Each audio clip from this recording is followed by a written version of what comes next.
Hi guys, in the previous video we seen parameterized procedure. Okay, now there are the three types of parameter: in, out and in out, and in this video we see how we use that parameter into our procedure. Clear? So let's create one file, and in that file we create one procedure with parameter.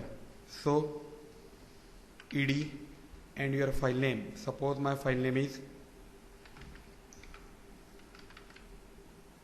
parapro. Okay, this is my file name. Then simply create a procedure. Create or replace procedure. And what is my procedure name? Suppose parameter pro. Okay, this is my procedure name. Now see, when we use parameter, then always declare parameter at the header section. Clear?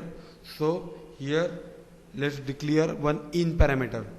Suppose my in parameter name is id, then in, then the data type of that parameter, number.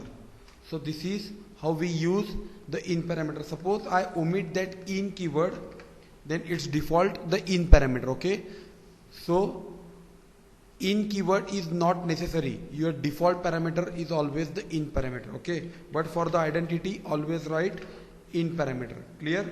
After that declaration part starts. Then suppose I am declare one variable, suppose j underscore id. What is the data type of that variable? Suppose varchar2 20. This is my data type. Then my declaration part starts.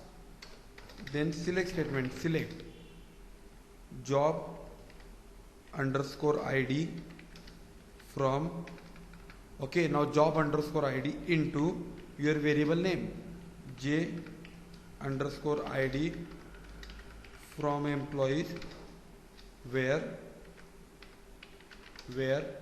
employee underscore id equal to id. Now see, this parameter is used for the comparison. Okay, that's why we use equal to and my parameter in parameter name.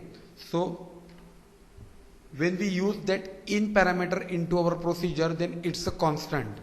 Means we cannot use id to an assignment target. We use it for the comparison but not for the assignment target. Clear?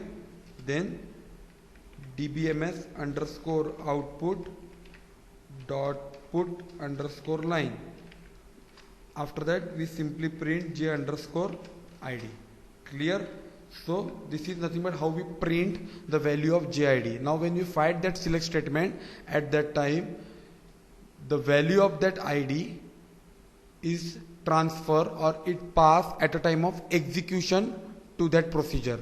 When we pass the value of that ID, at that time job ID of that ID is stored into that JID, and with the help of DBMS we simply display the job ID of that employee ID.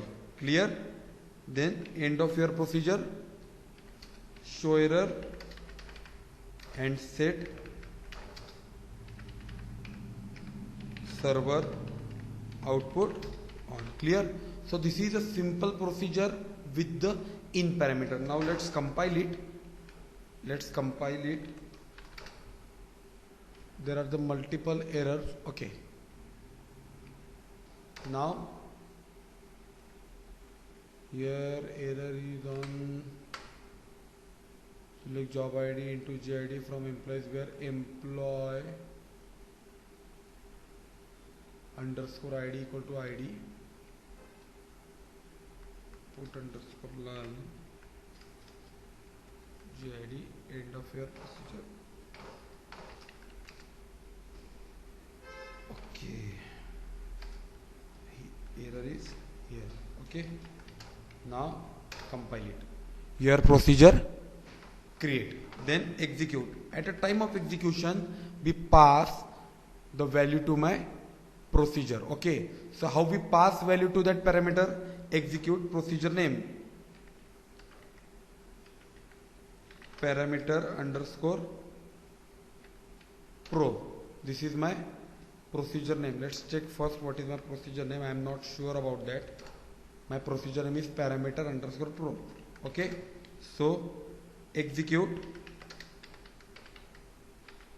parameter underscore pro and open the parenthesis, and after that pass the value to that parameter, suppose 100.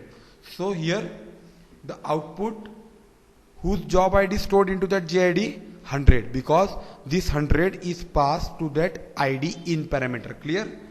So this is nothing but the job ID of that 100. Let's check. Select job underscore ID from employees where employee underscore ID equal to 100. Okay, this is cross verification. So this is AD underscore press and here also AD underscore press. So my output is correct. So when we pass the job ID, when we pass the employee ID at a time of execution, at that time this ID, this value is passed to that ID and this compare into that select statement. Okay, so this is the constant. We cannot use that ID into our assignment target. Okay, so this is simple how we use the in parameter into our procedure. Thank you.